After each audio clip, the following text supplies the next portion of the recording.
क्या आपने कभी बार्गेन किया है? 800 रुपए का सामान 200 में खरीदा है? मैं जब भी अपनी मम्मी को ऐसे शॉपकीपर से नेगोशिएट करते हुए देखती थी ना, अक्सर अपना मुंह छुपाकर बैठ जाती थी।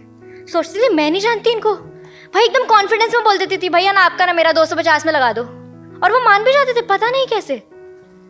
And today with God's grace and my mother's genes मैं बार्गेन करने में बहुत बढ़िया हूँ। हर चीज़, छोटी बड़ी, कपड़े, सब्जी, एसेंशियल्स, रिश्ते, जिंदगी, हर चीज़ से बार्गेन कर सकती हूँ, ना कम ना ज़्यादा।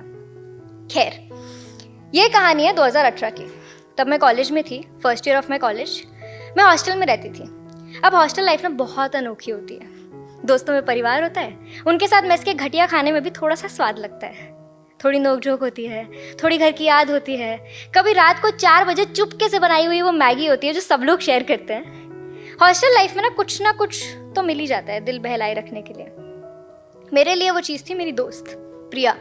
वो पहले दिन वाली दोस्ती नहीं होती जो बस रह जाती है, वैसी दोस्ती थी। प्रिया मेरे बारे में सब जानती थी। कुछ लोग होते हैं ना जो तुम्हें तुमसे बेहतर जानते हैं। भले ही तुम कुछ ना कहो, लेकिन तुम्हें वो तुम्हारी रूह से पहचानते हैं। जानते हैं वो तुम्हारा सच, और तुम्हारे सच में छुपा हुआ तुम्हारा झूठ भी। बस वही कुछ लोग होते हैं जो तुम्हें जानते हैं। तो मेरे हॉस्टल की वार्डन ना बड़ी खड़ूस हुआ करती थी, और हमारे हॉस्टल का इन टाइम हुआ करता था शाम को 7 बजे। अब मैंने कॉलेज के टाइम में लिखना शुरू किया था, तो मैं तब से ओपन माइक जाती थी। तो प्रिया ना हर सैटरडे इलीगली मेरा सिग्नेचर करके मुझे रात को 9 बजे हॉस्टल में स्नीक इन कराती थी। अलग ही खतरों की लाड़ी खेल रहे थे हम लोग। लेकिन पता है, उसके साथ घर कभी घर से दूर लगा ही नहीं। लेकिन पता है इसके बाद क्या हुआ? नज़र। मुझे नज़र से ना बहुत डर लगता है। जब भी किसी इंसान को बहुत पसंद करती हूँ ना, उनके बारे में इतनी बात कर लेती हूँ कि नज़र लग जाती है यार। एक दिन ऐसे ही हमारा झगड़ा हो गया। उसने कुछ कहा गुस्से में, मैंने कुछ कहा। मुझे लगा ठीक है यार, गुस्सा कर लिया, कल गाली दे देगी और क्या। लेकिन शब्द जो होते हैं ना, वो एक बार निकल गए ना वापस नहीं आते, यहीं लगे होते हैं। तो उसके बाद ना उसने कुछ कहा ना मैंने मनाने की कोशिश की। जो इंसान मुझे इतना जानता था वो अनजान होकर घूम रहा था मेरे सामने हर रोज, और मैं भी शिकवे लेकर सो जाती थी हर रोज।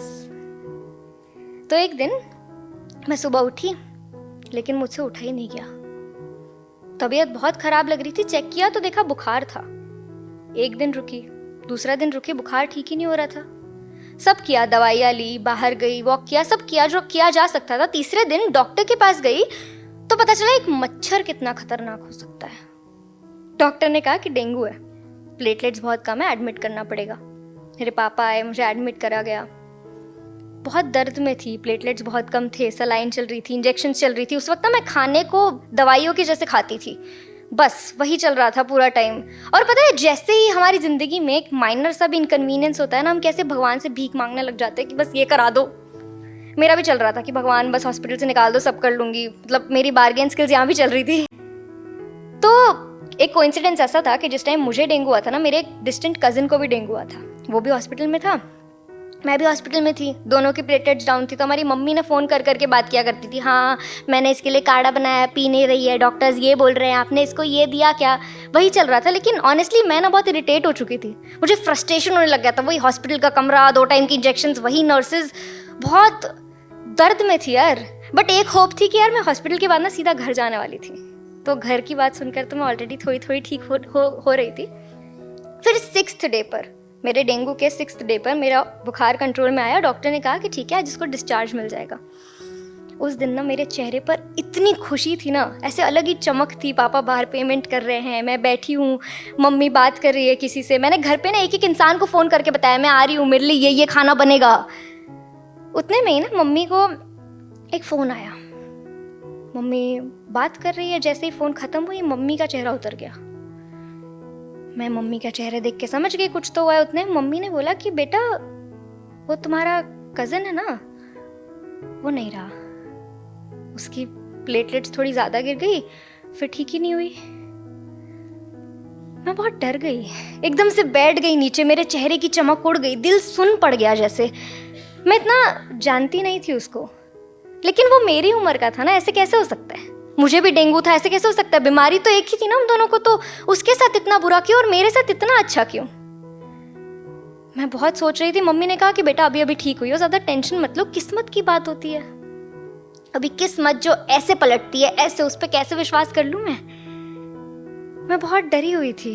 घर गई, घर में सब डरे हुए हैं, मुझे गले लगा रहे, दादी रो रही है, बोल रही है कि अरे हमारी बच्ची तो सुरक्षित है, सब डरे हुए हैं। और मैं घर बैठकर बस ये सोच रही हूँ कि अगर गलती से उस दिन उसकी जगह मैं होती तो कितने शिकवे ले जाती ना अपने साथ, कि जाने के बाद भी बस शिकवे ही बचते। उस दिन बैठी तो इतने लोग याद आए जिनसे मेरी बातें अधूरी हैं, इतने लम्हे याद आए जो मैंने आज तक जिए नहीं हैं, इतने वादे याद आए जो मैंने किए लेकिन निभाए नहीं, इतने सपने थे जो मैं नींदों में ही लेकर सो रही थी हर रोज। उस दिन ना इस गिल्ट और इस दर्द के साथ मैंने हर एक इंसान को फोन लगाया जिससे मुझे बात करनी थी। सबसे पहला कॉल ना प्रिया को लगाया। उसे बताया मैंने कि कैसे उसके बिना जिया हुआ एक भी पल जिया हुआ लगा ही नहीं, कि कैसे उसके बिना अब कोई मेरे लिए स्नीक इन नहीं कराता, क्योंकि सपनों के लिए कोई तैयारी नहीं था। उसे बताया कि कैसे अब मैंने मैगी खाना छोड़ दिया है क्योंकि कोई और मैगी शेयर ही नहीं करता। हम लोग ना उस दिन फ़ोन पर बहुत रोए। उसने मुझे बताया कि उसे मेरी बहुत याद आई। हमने बहुत देर बातें करी, 2 महीनों तक बात नहीं हुई थी हमारी। 2 मिनट में शिकवे मिटा दिए प्यार ने। इस कहानी ने, उसके जाने के बाद मुझे एक चीज़ तो समझ आ गई कि यार तुम जिंदगी से ना कभी बार्गेन नहीं कर सकते। तो अगर आज इस कहानी से मैं चाहती हूँ कि आप कुछ घर ले जाओ तो यही कि ज़िंदगी ना अनसर्टन है मेरे दोस्त।